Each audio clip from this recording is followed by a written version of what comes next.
오늘이 맥주 감사 주일이지만요, 초실절 그리고 또 이제 신약 주님이 계셨던 그 신약 시대에는 오순절, 그래서 오순절 다락방의 성령 강림 사건을 생각하면서 5월 우리 마지막 주일에도 성령 강림 주일의 설교를 함께 듣고 함께 나누었지만은 맥주 감사 주일을 맞이하면서 좀 더 오순절의 의미를 가지고 성령을 왜 받아야 되느냐 하는 것에 대해서 함께 말씀을 나누고, 우리가 성령을 정말로 받아야 되겠구나, 정말로 성령을 받아야 되겠다, 이런 마음과 또 기도의 모습이 있으시기를 주님의 이름으로 축원합니다.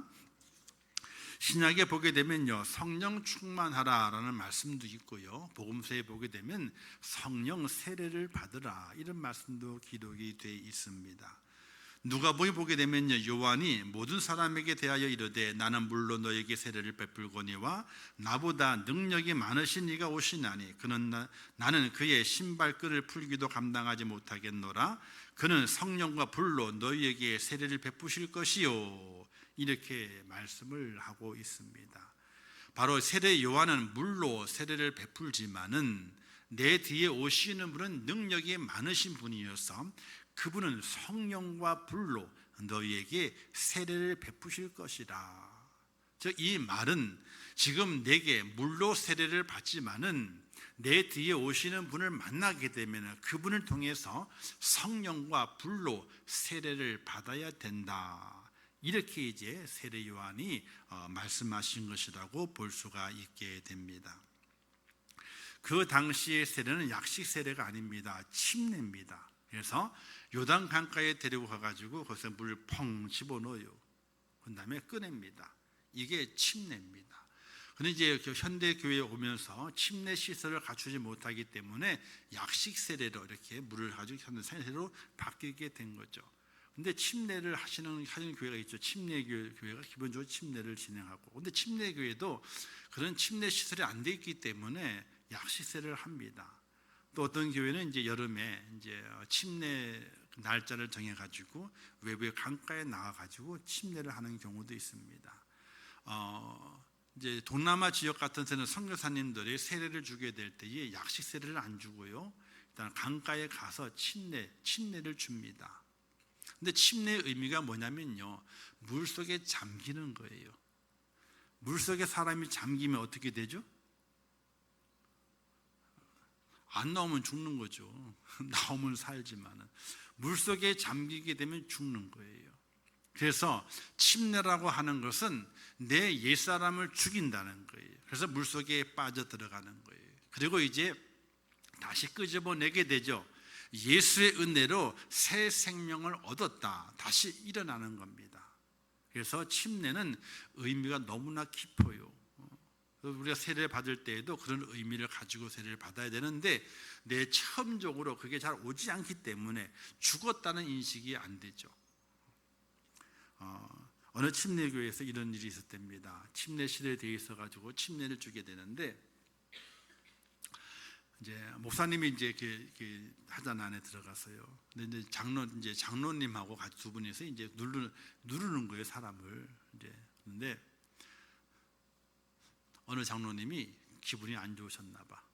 조금 별로 이렇게 문답하게 될 때에 좀 대답도 잘 못하고 좀 이렇게 좀 그런 분이 있잖아요, 그죠? 그래서 약간 그랬는데 목사님이 다 통과시켜줬어. 근데 침례를 받아야 되잖아요. 그래서 두 분이서 가지고 쫙 누르는 거예요. 이렇게 누른 다음에 빨리 올려야 되잖아요. 근데 본인 생각에 지금쯤 올라가겠지 생각했는데 그것이 그 본인의 생각의 시간보다 늦어졌어. 그러면 몇 초 안 되는데도 숨이 가빠오르기 시작한대. 사람의 심리가 그렇다는 거예요. 그래서 목사님은 끌어올리려고 그랬는데 안 올르더래. 가만히 봤더니 장로님이 더 누르고 있는 거야. 좀 더 있어야 된다고 눌렀대. 아니 그게 오래된 것이 아니고 들어갔다가 꺼내요. 한 2초 3초밖에 안 걸려요. 근데 한 5초 정도 되나 봐, 전체 길이가. 한 1, 2초 정도 더 눌렀는데 밑에 있는 사람이, 앞에서는 빨리 올라왔거든. 자기도 빨리 올라갈 줄 알았는데 빨리 못 올라가는 거야. 그러니까 그냥 살겠다고 막 그냥 손 발부둥을 치는 거예요. 그리고 딱 끄집어 이제 다시 올리면서 이제 침례를 마쳤다는 거예요. 사람이 물에 빠지게 되면요, 올라와야 되는데 올라올 시간이 지났어요. 근데 보통은 한 사람이 1분은 견딘다 그래요. 기본적으로 참으면요, 숨을 참으면 1분을 견뎌요. 저도 학창 시절 때에 남산 밑에 살았었거든요. 남산에 가장 긴 터널이 남산 제3터널, 제1터널, 2터널, 제 남산 터널이 있습니다. 제일 긴 터널이 있어요. 근데 그 긴 터널을 친구들과 함께 학교 다니면서 숨 참는 시합을 하는 거예요. 아이스크림 내기 가지고 굴 딱 들어가면 숨을 딱 참아요. 언제까지? 그 끝날 나올 때까지. 근데 다 못 참아요. 한 차가 한 1분 40초 정도 달립니다. 1분 30에서 1분 40초를 달리는데 그 시간을 못 참아요, 사람이. 근데 보통 1분을 다 넘깁니다. 그냥요. 참으면 참아집니다. 근데 침례를 하게 되는데 3초에서 5초를 못 참는 거예요. 왜? 내가 나갈 시간이 됐는데 안 나간다 생각하자 그때부터 숨이 더 가빠지기 시작하게 되는 거예요. 그래서 발버둥을 치는 거예요. 자, 침례란 내 자신 육을 다시 죽이는 겁니다. 죽음을 경험하고 그리고 다시 숨을 쉬면서 살아난 것을 경험하는 것이 바로 침례입니다. 근데 이 물세례는 상징적인 의식일 뿐이지 실제로 죽었다가 살아나는 것은 아니거든요. 그래서 세례 요한은 예수님이 주시는 물과 성령 그 세례를 받게 될 때 그때서야 비로소 내 육이 죽고 내 영이 다시 사는 그런 경험을 한다. 그래서 침례 받는 것으로 끝나는 것이 아니라 불과 성령으로 다시 너희가 세례를 받아야 된다. 이렇게 권면하고 있게 되는 겁니다. 우리가 믿음 생활하게 되면서 물로 세례 받는 것, 물로 침례 받는 것, 그것을 머무르는 것이 아니라 예수님을 만나게 되면 주시는 불과 성령 세례를 받기 위해서 정말 간절한 애씀이 필요하고 정말 내 육을 죽이고 내 영이 다시 살아나게 되는 그런 경험과 그 은혜 속에 들어갈 수 있는 믿음의 그 모습이 필요하게 된 겁니다. 내 육을 죽이지 않으면 내 육이 자꾸만 살아나고 내 영이 다시 살지 못하게 됩니다. 예수님께서도 제자들에게 이런 말씀을 하시게 되죠. 예루살렘을 떠나지 말고 내가 들은 바 내 아버지의 약속한 것을 기다리라. 요한은 물로 세례를 베풀었으나 너희는 몇 날에 못되어 성령으로 세례를 받으리라. 이렇게 주님께서 말씀하셨습니다. 성령으로 세례를 받는다는 것입니다. 오늘 그리스도인들은 성도가 되었다면 이제 옛사람이 육체를 부인하고 죽이고 오직 예수의 영으로 다시 살아나게 되는 성령 세례를 받는 그런 은혜의 체험이 우리에게 있어져야 됩니다. 근데 성령은요 자꾸만 소멸하게 돼요. 사용하지 않으면 소멸합니다. 기도했던 분이 기도 안 하면요 기도가 안 나오죠. 옛날에는 기도를 10분, 20분 했는데 지금은 1분도 기도를 못해. 기도할 제목이 없대. 아니 제목이 없는 게 아닙니다. 생각이 안 납니다. 그 옛날 기도 많이 하게 될 20분, 30분, 1시간을 해도 몸이 피곤하지 않습니다. 근데 지금은 5분만 기도하고 앉았어도 좀이 쑤시고 허리가 아프고 머리가 띵하고 그런 경험을 갖는 겁니다. 왜? 영은 한 번 받은 이후에 그것을 자꾸만 선한 일에 사용하지 않게 되면요 소멸돼 버리고 맙니다. 사라지는 거예요. 즉 성령 충만을 받으라 하는 이유는 성령이 내 안에 있습니다. 있기 때문에 교회에 오는 거예요. 찬양하고 예배를 드리는 겁니다. 그러나 그것으로 만족해서는 절대로 우리가 변화될 수 없다는 겁니다. 성령 충만함을 입어야 되는 거예요. 그래야 내 육이 죽고 내 영이 다시 사는 그런 은혜를 유지할 수 있다는 사실입니다. 육신의 힘을 가지고 하나님을 섬격하여 어떤 때는요 그러나 그는 오래 버티질 못합니다. 사람의 의지, 내 각오, 내 결심을 가지고 하나님을 섬긴다 하지만요 그건 오래 가지 못합니다. 지칩니다. 아니 지치는 것이 아니라 내가 벌써 거부 반응이 생기기 때문에 하나님을 섬겨가는 것은 오로지 성령의 은혜와 그 충만함을 가지고 하나님과 영과의 교통이 이루어지게 될 때에 온전한 섬김, 온전한 예배, 온전한 경배가 있어질 수 있는 거지, 내 힘을 가지고 해서는요 절대로 되질 않아요. 절대로 되질 않습니다. 그래서 우리 그리스도인들이 날마다 성령을 받아야 되고, 성령 받는 것에 그치는 것이 아니라 성령이 충만해지도록 애씀과 노력이 있어야 됩니다. 우리가 세상 일을 하게 될 때에도 그냥 하는, 슬슬 하는 것과 열심히 하는 것 차이가 분명히 나죠. 결과가 분명히 차이가 나게 되어 있습니다. 마찬가지로 성령을 경험하는 것도, 성령을 받는 것도 열심과 노력에 의해서 그 결과가 분명히 차이가 납니다. 성령 받기를 위해서 노력해야 되고 애써야 되고, 더욱더 내 육의 생각, 육신의 생각을 죽이면서 하나님의 영의 생각을 가지고 그의 나라와 그의 의를 위해 달려갈 수 있는 믿음의 결단이 있어지게 될 때에, 그때의 성령의 충만함이 우리에게 있다는 사실입니다. 사랑하는 성도 여러분, 성령 받으시기를 주님의 이름으로 축원합니다. 성령 받아야 끝까지 우리의 믿음의 경주를 다할 수 있습니다. 아니, 달려가는 것이 문제가 아니라 하나님의 말씀의 법, 하나님의 기뻐하시는 그 길을 잘 달려갈 수 있다는 겁니다. 1, 2년 전인가요? 이런 그 해외 토픽이 있었습니다. 어떤 토픽이냐면요, 마라톤 경기를 하게 되는데, 마라톤이 42.19km잖아요. 엄청 멀어요. 근데 그 경기를 하게 되는데 갑자기 중간에 엉뚱한 사람이 1등으로 나오는 거야. 그래서 1등 테이프를 끊었어요. 그 사람이 1등인 줄 알았어. 근데 감독관이 급하게 달려오더니 이 사람이 1등이 아닙니다. 아니, 출발할 때 같이 출발했고 결승점에 꼬리를 먼저 했는데 왜 1등이 아니겠어요? 코스 중간쯤에 돌다가 이 코스가 아닌 곳으로 슬쩍 넘어와가지고 1등으로 들어오게 된 거예요. 코스를 벗어나게 된 거예요. 42.195를 정확히 코스가 정해져 있습니다. 그죠? 쫙 정해져 있는 그 코스 달려가야 되는 거예요. 중간중간 그걸 점검을 합니다. 사람들이 다 점검을 해요. 근데 이 사람은 갑자기 결승전 가까이 나타나게 된 거예요. 그래가지고 선두 그룹에 합류했다가 힘이 나나마 돌았는지 쫙 나와가지고 1등으로 꼬리를 하게 된 거죠. 그래서 1등인 줄 알고 다 박수를 쳤어요.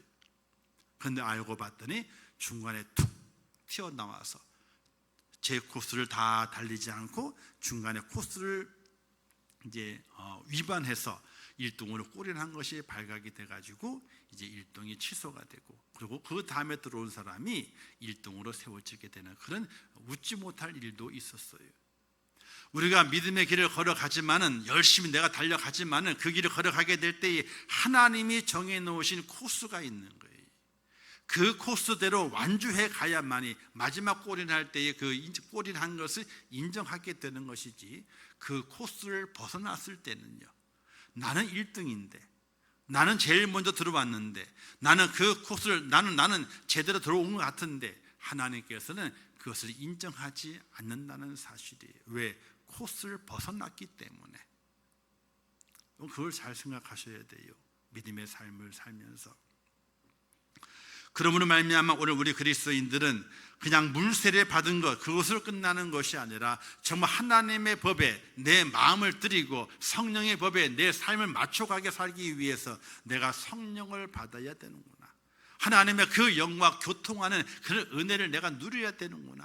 내 생각대로 내 마음대로 살아가는 것이 아니라 하나님의 영과 교통하게 되는 그런 믿음의 모습을 가지고 살아갈 때에 바로 영광의 축복이 오늘 우리에게 주어진다는 사실을 기억하시기를 주님의 이름으로 축원합니다. 우리가 읽지는 않았지만은 그 앞에 이런 말씀이 있죠. 이는 그리스도 예수 안에 있는 생명의 성령의 법이 죄와 사망의 법에서 너를 해방하였느니라. 2절 말씀에 기록이 되어 있어요. 성령의 법이 필요한 이유, 성령의 은혜가 필요한 이유 분명히 있다는 사실입니다. 죄와 사망의 법에서 내가 해방될 길은 성령의 법, 성령의 은혜가 있어야만이 죄와 사망의 법에서 내가 벗어날 수 있다는 사실이에요. 오늘 말씀 6절에 8절 말씀에 이런 말씀이 기록되어 있죠. 육신에 있는 자들은 하나님을 기쁘시게 할 수 없느니라, 이렇게 말씀하고 있습니다. 이 말씀의 내용은 성령의 세례를 받지 못하면은, 성령의 그 은혜와 그 능력이 그 속에 있지 아니하면은 하나님을 기쁘시게 할 수 없다는 거예요. 우리 내 힘을 가지고 믿음 생활 하려고 하지 마셔야 돼요. 내 힘을 가지고 해서는 안 되는 거예요. 그래서 그 공산당들이 이제 우리가 기독교인들을 말하게 될 때, 저들은 이제 마약하는 자들보다도 더 무섭다, 이런 얘기를 하게 돼요. 하나님의 은혜의 영이 딱 붙잡히게 되면요, 그때부터는 그 사람이 살아가는 그 길이 일반 사람이 생각할 수 있는 그 길이 아니라 정말 능력이 휩싸여 걸어가기 때문에 그 길은 마약하는 것보다도 더 무섭다, 이런 얘기를 한 적이 있어요. 그래서 공산당들은 아직까지도 기독교인들은 무서워해요. 북한도 그렇고 중국도 그렇고 기독교인들은 무서워해요. 왜? 기독교의 사상에 들어가게 되면요, 그것도 기독교의 믿음이 들어가게 되면 사람이 바뀌어버리거든요. 보통 사람들은요, 칼 들고 죽인다 그러면 다 넘어집니다. 일단 넘어져요. 일단 아이고 살려주세요 그럽니다. 근데 예수의 영이 들어가게 되면 죽인다 그러자 뭐라 그래요? 죽여라. 내가 예수 이름을 죽겠다 말, 죽여라. 죽이라고 하는 사람은요, 감당할 수가 없어요. 그래서 기독교가 무섭고 예수교가 무섭고 하나님 믿는 사람이 무서운 이유가 거기에 있는 거예요. 왜 그와 같은 능력을 발휘할 수 있게 되느냐? 사람의 생각이 아니라, 내 육신의 생각을 믿는 것이 아니라 하나님의 영이 나를 지배하사 그 영이 내 속에 능력을 부어주시기 때문에 어떤 것도 무섭지 않은 그 능력자가 될 수 있기 때문이거든요. 오늘을 살아가게 될 때에 우리는 성령 충만의 은혜, 성령의 은혜를 받아야 됩니다. 그렇지 않으면요, 이 세상에서 믿음의 길을 제대로 완주할 수가 없습니다.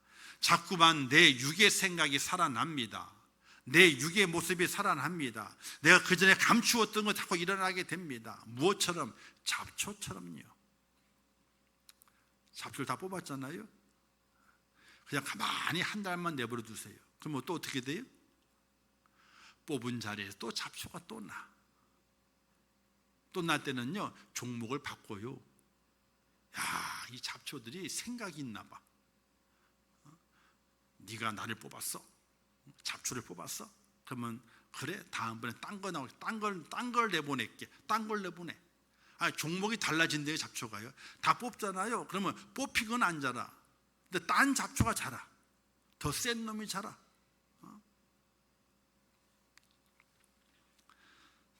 밭을 안 매보셨어요? 매보신 분은 알아요. 이상하게 잡초는, 오늘 우리의 육은요, 잡초와 같은 거예요. 끈질겨요. 오히려 끈질겨. 내가 성령의 법을 놔버리고 성령의 은혜를 내가 소멸시켜 버리게 되면 어느 순간에 내 속에서 잡초가 살아나게 되는 거예요. 잡초가 은혜 받았다고 펄펄 뛰었다가 얼마 지나지 않아서 그 은혜는 다 없어져 버리고 잡초가 자라잖아요. 잡초가. 여러분들의 마음의 밭을 늘 살펴봐야 돼요. 마음의 밭을. 저 우리 여기 앞에 교회 앞에 가게 되면요, 건너편 쪽에 여기 조리고 옆에 조그만한 밭이 하나 있어요. 조리고 밭이 하나 있어요. 지난번에는 이제 그 마늘을 다 뽑았더라고요. 근데 밭이 깨끗해. 왜 깨끗할까요? 처음부터 깨끗했을까요? 아니에요. 심을 때부터 다 뽑아낸 거 다 고루한 다음에 씨앗을 심고 모종을 심고, 모종을 심은 다음에 계속해서 다 뽑아줘. 계속 뽑아줘. 밭이 깨끗한 거예요. 안 뽑아주면요, 거기도 한 2, 3주만 손 안 대면 다 잡초가 자라. 잡초는 자라는 속도가 열매 맺는 식물들보다도 몇 배나 빨라. 금방 잡초덩어리는 다 메어진다고요. 아무리 밭을 잘 만들어 놨어도 얼마 지나지 않아서 잡초가 생겨나게 돼요. 그 잡초를 죽이지 않고서는 열매 맺는 나무가 잘 자랄 수가 없게 돼요. 아유, 그 집에 지금 옥수수 나무가 자라는데 얼마나 잘 자라는지 몰라. 근데 옥수수 씨앗 심기는요, 제가 먼저 심었거든, 이쪽에다가. 근데 씨앗이 싹이 났고 잘 자라는데 잘 자라질 않아요. 몇 그루만 좀 자랐지. 나머지는 키가 요렇다만해. 그냥 좀만해. 저게 열매를 맺을 건가, 옥수를 맺을 건가? 우리 집사람이 옥수를 좋아해가지고 지난번에 한 4그루 심었는데 이번에 많이 씨를 뿌렸거든요. 근데 안 자라 이놈의 게. 저 앞집에는 옥수수는 크잖아요. 얼마나 커요. 왜 그런가 봤더니 잡초가 더 많았어. 그 옛날에. 어저께 잡초를 싹 걷어내셨더라고. 제 속이 얼마나 시원한지 몰라. 잘 자랄까 이제는 더 그런 기대감을 갖기는 해요. 잡초는요 뽑아내지만 그래서 계속 자라게 돼요. 내 마음의 밭을 성령의 밭으로 계속 가꾸지 않으면요 성령이 소멸돼 가고 그 뽑힌 자리에 잡초가 다시 나가지고 나를 치고 삼키게 되는 거예요. 오늘 우리가 살아가면서 성령이 내 속에 있는가를 돌아보지 않는 자는 밭에 잡초가 났음에도 불구하고 그 잡초를 인식하지 못하고 그냥 살아가는 사람과 똑같은 거예요. 우리가 좋은 밭이 있는데 그 밭에 농작물로 심겨져 있지만은 잡초가 많이 우거져 있어요. 그럼 지나가는 사람이 한마디씩 해요. 아니 주인이 왜 이렇게 게을른 거요? 심어놓은 작물 잡초가 다 잡아먹고 있네. 이놈의 혀를 찰 때가 있지 않습니까? 그 옛날 많이 그랬어요. 논에 물이 차 있는데 물이 너무 많이 차가지고 꽉 차 있는 건데 물을 빼줘야 되는데 논의 물도 채워야 할 때가 있잖아요. 너무 많이 채워져 있으면 안 돼요. 빼줘야 돼요. 근데 물을 빼줘야 되는 꽉 차 있는 거야. 그러면서 지나가는 사람이 뭐라, 아니 저 집 양반은 왜 이렇게 논에 물을 안 뺀대? 빨리 빼야지. 묘표 다 썩어버리게. 그렇게 얘기를 해요. 사랑하는 성도 여러분, 내 육신의 것을 죽였다 할지라도 영을 받았다 할지라도 그 영이 날마다 내 속에서 활동할 수 있도록 잡초를 뽑아내지 않으면요 어느 순간에 잡초가 그 내 밭을 다 잡아먹어가지고 열매를 하나도 맺지 못하게 하는 그런 어려움이 오늘 우리 속에 있다는 것을 기억하면서 날마다 우리가 성령을 받아야 되는구나. 내 영의 밭, 마음의 밭을 깨끗하게 만들어서 하나님께 정결하게 만들어서 주 앞에 세워지고 하나님 교통할 수 있는 그 성령의 밭으로 만들어 가야 되겠구나. 그런 믿음의 결단과 각오를 가지지 않으면요 어느 순간에 잡초가 다 뒤덮여 있어가지고 잡초인지 뭔지 구분을 못하게 되는 거예요. 저 뒷전에 어저께 오늘 그 묵에 넣었던 그 상추가 있거든요. 그 상추도 제가 뿌린 씨앗이에요. 제가 왜냐하면 이쪽 걸 다 먹어가기 때문에 하나 더 뿌려놓게 되면 더 잘 되겠고 싶어가지고 한 번 더 뿌렸지. 근데 왠지 모르게 괜히 게으름이 펴졌어. 풀도 막 많이 나고 막 그래가지고 짜증도 나고 그러니까 또 바쁘기도 하고 그래서 솎아줘야 되는데 안 솎아줬네요. 솎아주면서 잡초도 뽑잖아요. 이렇게요. 듬성을 뽑아내거든요. 자꾸 솎아주게 되면 그 하나가 잘 자라가지고 이제 상추가 크게 올라오거든요. 근데 그걸 잠시 쉬었더니 때마침 하늘에서 비를 잤는데 잘 내리고 곡식은 잘 자라는 거예요. 근데 이놈의 상추가 웃자라 가지고 있잖아요. 힘 메가리가 없네. 상추가 이만하게 자랐는데 메가리가 없어요. 그 옆에는 잡초도 많이 나 있고 조금 솎다가 짜증이 나가지고 솎지를 못하겠는 거예요. 왜? 너무 크니까 옆에 푹 쳐져도 이렇게 이파리가. 그러니까 이거는 살 게 안 되는가 보다. 야, 내가 게으름을 폈더니 이렇게 됐구나. 이런 마음을 가지면서 어떻게든 두어보자 그냥. 두어보면 뭐예요 이게? 힘이 없는데 메가리가 없는데 아니 상추는 상추예요. 커져 이만큼 커졌다니까요. 그런데 상추가 메가리가 없어. 또 상추 맛이 안 나. 상추는요 제대로 된 건요 쌉쌀하니 그 쓴맛이 나면서 상추 맛이 있는 거거든요. 근데 그것도 안 나는 거예요. 일반 곡식도 그런 거예요. 손을 대고 가꾸지 않으면 계속 갖고 놓지 않으면요 괜히 이상하게 자라가지고 맛도 없고 자리를 차지하고 괜히 일손만 늘어나게 되는 그런 모습으로 자라는 걸 볼 수가 있잖아요. 근데 똑같이 우리의 영도 마찬가지라는 거예요. 내 속에서 그 옛사람을 다 지워버리고 다 성령을 죽여버렸는데 그 성령을 훈련해서 그래서 그 성령이 내 속에 남아서 내게 힘을 더하고 능력을 더하도록 만들어 가야 되는데 그렇지 못하게 되면요 성령은 사라지게 되고 그 옛날에 뽑아버렸던 그 잡초가 다른 모양으로 우리 속에서 다시 자라나 나를 점령해버리고 이제 내 마음의 밭은 성령의 밭이 아니라 잡초의 밭이 되고 마는 그런 어리석은 모습의 성도로 전락해버릴 수 있다는 사실이에요. 날마다 우리의 마음의 밭을 깨끗하게 만들어 가야 돼요. 잡초를 뽑아버려야 돼요. 그리고 성령의 열매를 맺기 위해서 그 성령의 씨앗을 잘 자라게 만들 수 있는 그런 은혜의 수고의 모습이 오늘 우리 속에 있어져야 되는 거예요. 그건 누가 해주는 것이 아니에요. 내가 해야 되는 거예요. 내 밭은 내가 가꾸고 내가 잡초를 뽑아내고 내 곡식이 잘 자라도 영양분을 주고 키워가야 되는 거예요. 남이 해주는 것이 아니에요. 자, 그러면 이제 성령 충만을 받지 못하는 이유가 여러 가지가 있게 되는데 하나님께서는 누구든지 우리에게 성령을 주시려고 그래요.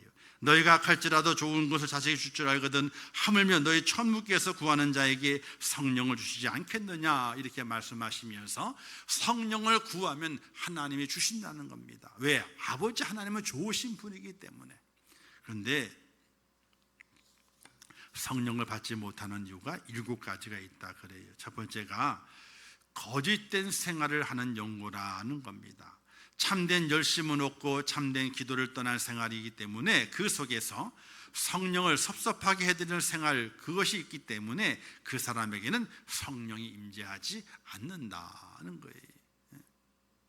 우리가 아브라함이 이제 살아갈 때에 천사가 그 집을 지나갈 때 있지 않습니까? 나그네가 지나가기 때문에 아브라함이 붙들어 세웠습니다. 천사들이 아니 난 급한 일이 있다고 한다고. 그러니까 아브라함이 극구 만류하면서 자기 집에 들여와서 음식을 좋은 음식 해가지고 대접을 하게 됩니다. 천사인 줄 몰랐죠. 지나가는 길 나그네인 줄 알았습니다. 극진하게 대접을 해줬어요. 그런 다음에 묻습니다. 아이고 어디를 그렇게 급하게 가시냐고. 그랬더니 그가 말하기를 소돔과 고모라 땅을 심판하기 위해서 지금 가고 있는 중이라고 자신이 천사임을 그때 말합니다. 자, 이 천사를 아브라함이 대접을 합니다. 처음에는 천사인 줄 모르고 대접을 했습니다. 극진하게 대접합니다. 극진한 대접, 참된 열심, 참된 수고, 그 수고 위에 하나님께서 은혜를 더하셔서 그로 하여금 무슨 어떤 일이 발생할는지 그것을 알게 만드시고 하나님의 뜻을 알 수 있는 아브라함의 모습이 된 것을 볼 수가 있게 됩니다. 오늘 우리의 삶 속에서 거짓된 생활을 청산하지 않으면요 성령이 내 속에 오질 않습니다. 사람은요 겉과 속이 같아야 돼요. 같아야 돼. 절대 틀려서는 안 돼. 이게 같아야 돼. 근데 사람이 날마다 그럴 수가 없거든요. 그럼 고쳐야 돼. 바꾸어야 돼요. 그러지 않으면요 우리는 날마다 거짓말을 하고 살아가는 거예요. 내 입으로는 하고 있지 않다고 하지만은 거짓말을 하고 살아가게 되는 거예요. 이걸 바꿔야 돼요. 철저하게 바꿔서 뿌리째 뽑아내야 돼요. 그 속에 성령을 채우지 않으면요 그 거짓의 잡초가 또 자랍니다. 잠깐 놔두게 되면요 어느 순간에 성령은 없어져 버리게 되고 거짓이 나를 점령해서 거짓의 모습이 나의 모습이 되고 마는 거예요. 그래서 거짓된 생활, 잘못된 생활, 기도를 떠난 생활, 영적 열심을 떠난 생활을 청산하고 하나님께로 돌아와 영의 생활의 열심을 가질 수 있는 그런 은혜의 결단이 우리에게 있어야만이 성령께서 우리 속에 오신다는 사실이에요. 두 번째는요 경박한 생활을 하기 때문이다. 이 경박한 생활은 뭘 말하겠냐면요 땅의 것을 생각하는 겁니다. 아니 땅의 것도 생각을 해야 되죠. 그러나 가장 먼저 하나님을 알고 하나님의 구원을 알고 이 땅에 사는 것보다는 저 하늘 천국 가는 것이 우리의 마음의 소원입니다. 내 영의 소원입니다 라고 고백하는 하나님의 사람은 이 땅의 것을 생각하는 것이 아니라 가장 먼저 위의 것을 생각하는 그의 나라와 그의 의를 생각하는 그런 마음의 결단의 모습이 오늘 우리 속에 있어져야 되는 거예요. 신령한 생활을 사모하지 않으면요 성령이 내 속에 올 수 없습니다. 세 번째는요 교만한 사람은 성령을 받지 못하게 되죠. 교만이란 세상 것을 자랑하고 탐내는 일인데 세상 것을 채워진 심령에 성령께서 들어오실 자리가 없기 때문에 그래요. 마음의 자리는요, 한 자리입니다. 그 한 자리를 가지고 싸운다 그랬어요. 사도 바울이 고백하기를 나도 날마다 성령의 법과 또 육신의 법이 날마다 내 마음속에서 싸우노라. 자리를 차지하려고. 그래서 세상 것을 자랑하고 탐내는 일, 세상으로 채워진 것을 다 벗어버리고 그 내 마음의 자리에 성령님이 들어가실 수 있도록 자리를 마련해 드리는 그런 겸손의 그 모습이 있어야만이 성령 충만을 받는다는 사실이. 사랑하는 성도 여러분, 여러분들은 무엇으로 즐거워하십니까? 무엇을 경험하면서 정말 나는 행복하다 이런 느낌을 받습니까? 죄송한 얘기지만은 저는 하나님의 교회가 깨끗해지고 하나님의 교회가 뭔가 변화가 있고 수고와 애씀과 헌신을 통해서 하나님의 사람들이 그곳에서 하나님을 위해서 땀 흘리는 그 모습을 바라보게 될 때에 저 또한 그렇게 땀을 흘리게 될 때에 그것이 행복이 돼요. 그것이 기쁨이 돼요. 오늘 우리에게는 그와 같은 모습이 절대적으로 필요합니다. 어저께 이제 우리 식사를 하러 다 갔잖아요, 그죠? 갔는데 옷을 갈아입고 갔어야 되는데 또 아직 일이 안 끝났기 때문에 옷을 못 갈아입었잖아요. 근데 자리에 앉아야 되는데 이 자리에 앉아야 되느냐 말아야 되느냐? 왜? 아니 그 땀이 이렇게 축축해가지고 땀물이 나오는 거예요, 옷에서 그냥. 그러면 가게에 피해가 되잖아요. 그래서 어떻게 할까? 다 둘러보니까 다 땀에 젖었어. 아니 땀에 쩔었어 다. 줄줄 땀이 흘러 다. 앉았는데 나도 앉았어. 그리고 밥을 다 먹은 다음에 일어나서 뒤를 돌아보게 되니까 의자에 땀이 흥건하게 고여 있는 거예요. 얼마나 기뻤는지 몰라요. 나를 위해서는 그렇게 땀 흘릴 자리가 있다면요, 야, 땀 식히고 하자라고 다 밀었을 것인데, 그죠? 나를 위해서는. 그런데 하나님의 교회에 또 오늘 맥주 감사 주일이고 또 헌신하신 분도 있고 뭔가 완성이 돼서 또 진행을 해야 되고 그러면 수고하고 같이 애쓸 때에 땀을 그렇게 흘렸다. 얼마나 감사한지 몰라요. 집사람이 하는 말이 어제 저녁에 집에 가서 봤더니 얼굴이 홀쭉해졌대. 물이 빠져가지고 속에 있는 물이 빠졌어. 근데 오늘 아침에 아무 말도 안 하더라고. 다 돌아왔나 봐. 물을 하도 많이 마셔가지고. 기쁨이 되잖아요. 얼마나 감사해요. 집에서 땀 흘리는 것보다는 교회에서 땀 흘리고 집에서 애쓰는 것보다는 교회를 위해서 하나님의 나라를 위해서 주님을 위해서 애쓴 것이 얼마나 감사와 기쁨이 될까. 그게 우리의 기쁨이 돼야 돼요. 내 입으로 들어가는 것을 줄이고 하나님의 그에 필요한 것을 공급을 하고 그게 기쁨이 돼야 돼요.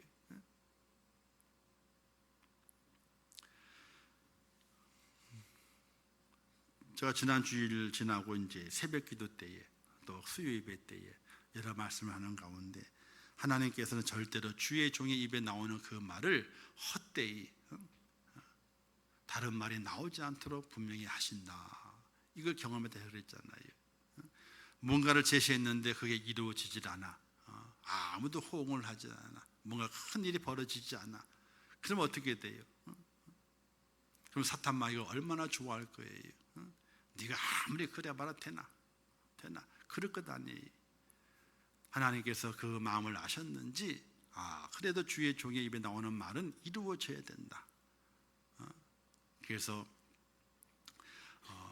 하나님께서 또 여러 사람을 또 세우시고 또 특별한 또 사람을 세우셔서 이름은 밝히지 말라고 신당. 그래서 제 계좌로 보냈던 거예요. 제 계좌로. 그래서 저는 그 다음 바로 이제 교회 계좌로 다시 이제 옮겨드렸지. 이제 그거를 옮겨드리고 써야 되는 거니까.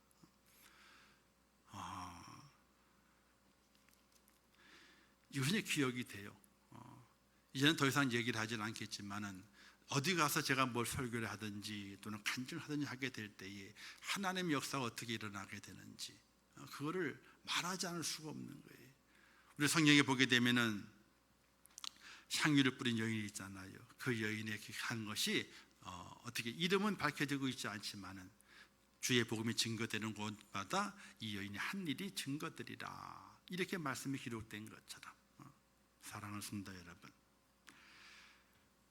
오늘 우리의 삶 속에서 세상 것을 채워지는 것이 아니라 오로지 그의 나라와 그의 이름을 위한 생각으로 우리의 마음이 겸손하게 하나님께 쓰임받는 그 축복의 자리를 차지해내는 것도 바로 성령이 있어야만이 그렇게 될 수 있는 것입니다. 그리고 네 번째는요, 죄를 완전히 자백하거나 버리려고 하지 않기 때문에 성령이 오질 않습니다. 성령은 거룩합니다. 하나님은 거룩하신 분이기 때문에 거룩한 곳에 성령이 임하게 됩니다. 죄가 남아있어서는요 절대로 오지 않습니다. 고백하지 않은 죄가 있다면 절대로 오지 않습니다. 도리어 그곳에 잡초가 무성할 뿐입니다. 오히려 변명만 늘어날 뿐입니다. 죄를 자복해야 돼요. 특별히 하나님의 교회 앞에 잘못한 것이 있다면 자복을 해야 돼요. 또 주의 종 앞에 잘못한 것이 있다면 자복을 해야, 아니 개인을 하는 게 아니라 하나님께 해야 돼요. 하나님께. 그래서 하나님 앞에 용서받고 심령이 깨끗해지게 될 때에 성령이 들어오게 되어 있어요. 그렇지 않으면요, 남아있으면요 성령이 들어오질 않습니다. 자기의 죄를 숨기는 자는 형통하지 못하나 죄를 자복하고 버리는 자는 불쌍히 여김을 받으리라, 잠언에 말씀했고, 누구든 자기를 높이는 자는 낮아지고 누구든 자기를 낮추는 자는 높아지리라, 마태복음에 말씀하고 있는데, 죄를 자백하고 온전히 나를 낮추게 될 때에 하나님의 크신 성령의 충만함이 오늘 우리 속에 들어온다는 사실이에요. 성령 충만을 받기를 원하시는 분이 있다면, 아니 다 받아야 돼요. 안 받으면 안 돼요. 안 받으면 믿음의 길을 완주할 수가 없어요. 가면 가서 더 힘든데, 42.195km 달려가게 될 처음에 열심히 뛰잖아요. 1등 하려고. 중간에 다 떨어져요. 더 힘드니까. 선두그룹을 달리지만 선두로 또 떨어집니다. 또 나누어지게 돼요. 꼴이나 하는 자는요 그렇게 많지 않아요. 왜? 힘들기 때문에.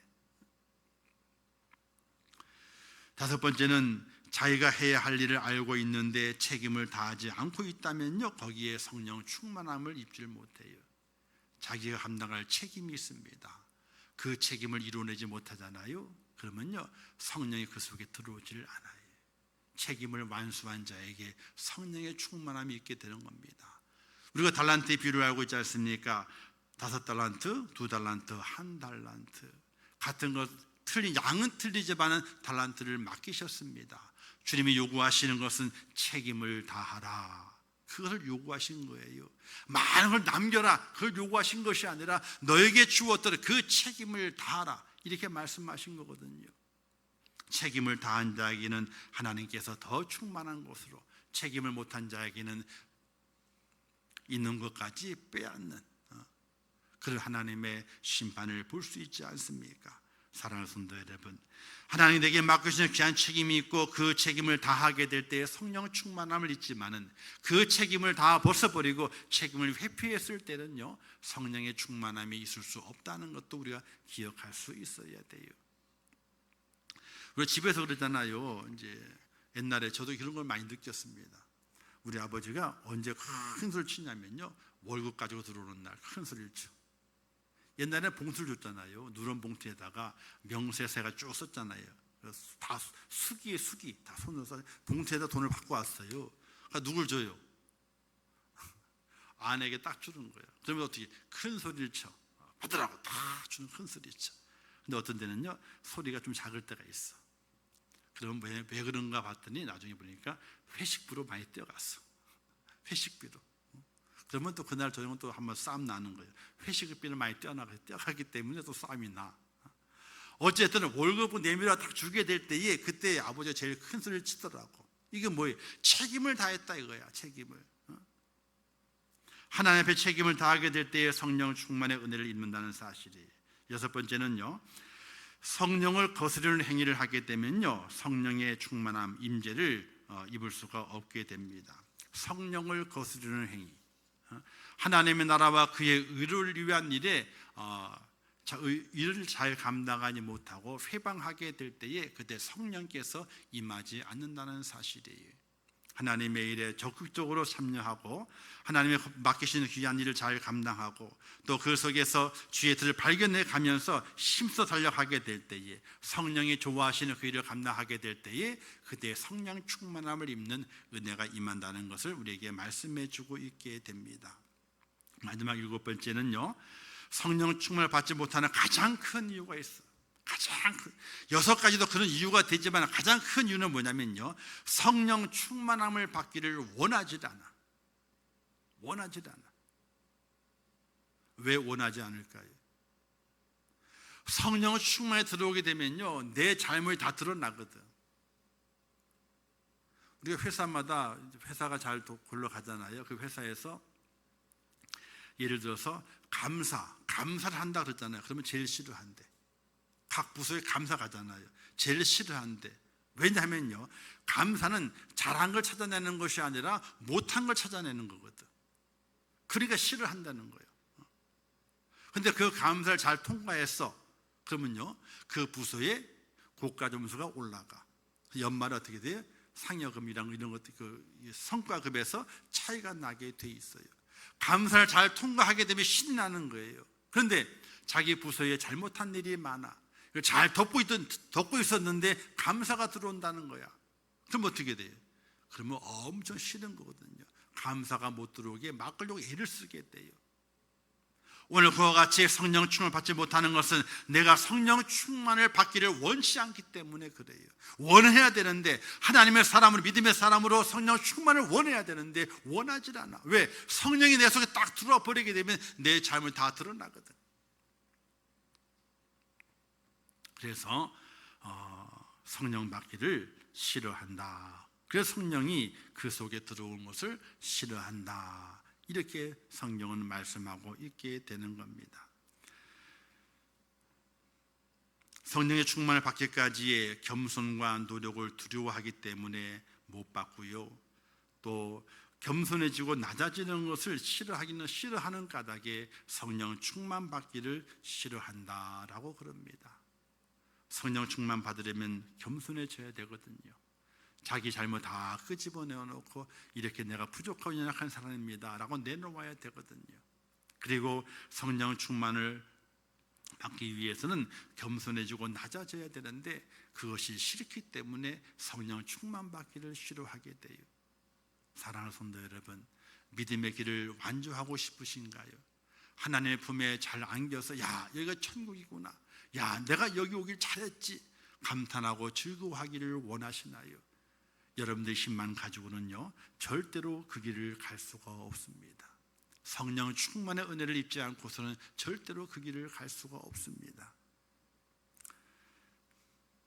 여러분들은 하나님께로 가시겠는가? 아니면 마귀에게로 가겠는가? 길은 오직 두 길밖에 없습니다. 우리가 하나님께로 가기 위해서는 바로 성령 충만의 은혜를 받아야 됩니다.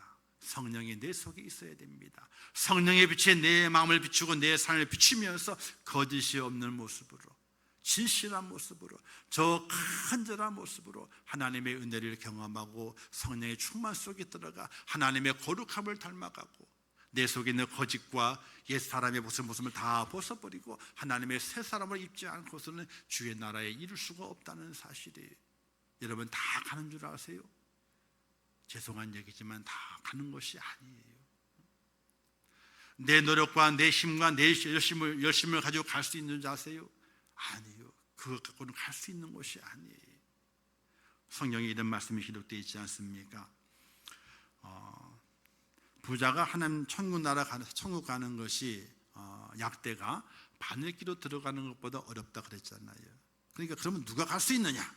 이렇게 물었어요. 주님 뭐라 말씀했습니까? 사람으로는 할 수 없지만은 하나님의 능으로는 할 수 있느니라. 사람의 힘 가지고는 안 된답니다. 그런데 하나님의 능, 바로 성령이죠. 성령을 받으면은 낙타가 바늘기로 들어가는 것처럼 어려웠던 그 천국도 성령이 임하게 되면은 들어간다. 이렇게 말씀하시면서 성령의 중요함을 이야기하시게 되는 겁니다. 하나님의 영을 받아야 되고 성령 충만함을 이루어야지 우리의 믿음의 길을 완주할 수 있습니다.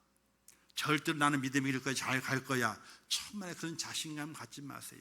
내 힘 가지고는 갈 수 없습니다. 내 능력 가지고 못 갑니다. 하나님의 영이 나를 붙들고 그 영이 나를 인도하고 그 영이 나의 모든 죄와 험을 다 씻겨내고 하나님의 거룩함을 담게 해야만이 천국에 들어갈 수 있는 것이지 내 힘 가지고 가는 것이 절대로 아닙니다. 사랑하는 성도 여러분, 왜 성령을 받아야 되느냐? 다른 이유가 없습니다. 천국 가려면, 하나님을 만나려면, 영생 복락을 누리려면 성령을 받아야 되는 겁니다. 내 수고와 내 있음 가지고는 절대로 갈 수가 없습니다. 성령의 은혜를 받고 그 성령의 힘을 힘입어서 우리가 하나님께 갈 수 있게 되는데, 그러기 위해서는 성령을 꼭 받아야 한다는 사실을 기억하시고 맥주 감사주일 오순절 절기를 지적하면서 하나님, 성령의 충만함이 이 하반기 속에 나를 감싸시고 내게 힘을 주시고 내게 능력을 주시어서 하나님의 거룩함을 닮아가 그 천국 보장을 향해 힘있게 달려가 믿음의 경주를 잘 맞춰내는 하나님의 사람이 되게 해달라고 간절히 기도하셔서 성령의 은혜 가운데 힘있게 달려가시는 복된 여러분 되시기를 주님의 이름으로 축원합니다. 기도하겠습니다.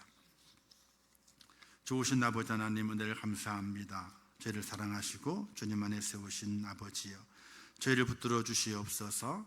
성령 충만함을 입어야 됩니다. 하나님, 성령 받아야 믿음의 경주를 완주할 수 있습니다.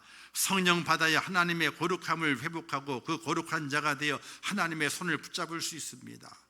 아버지, 그 은혜를 깨달아 성령 받기 위해서 간절히 기도하고 성령을 간절히 요청하며 하나님, 내게 성령을 부어달라고, 내 속에 있는 모든 것들 다, 육신의 생각들 다 버리고 오로지 하나님께 맡기는 하나님의 사람이 될 수 있도록 인도하여 주시옵소서. 예수님의 이름으로 기도하옵나이다. 아멘. 지금은 우리 주 예수 그리스도의 은혜와 하나님 아버지의 크신 사랑하심과 성령님의 감화 감동 위로 축복 교통하신 역사가 오늘 맥주 감사 주일을 지키면서 하나님의 은혜 앞에 감사하고 이 마지막 때에 성령의 은혜를 힘입어 믿음의 길을 완주하며 주의 뜻을 이루어 칭찬의 자리, 하나님에 계신 그 천국에 들어가는 축복의 은혜를 누리기를 원하는 우리 임천교회 모든 성도들 머리 위에와 그들의 가정과 일터와 생업과 자녀들과 미래의 모든 소원들 위에, 온 지구촌 위에, 이 나라 이 민족 위에, 세계 속에 복음을 전하시는 선교사들과 그 선교의 현장들 위에 이제부터 영원토록 함께 있을지어다. 아멘.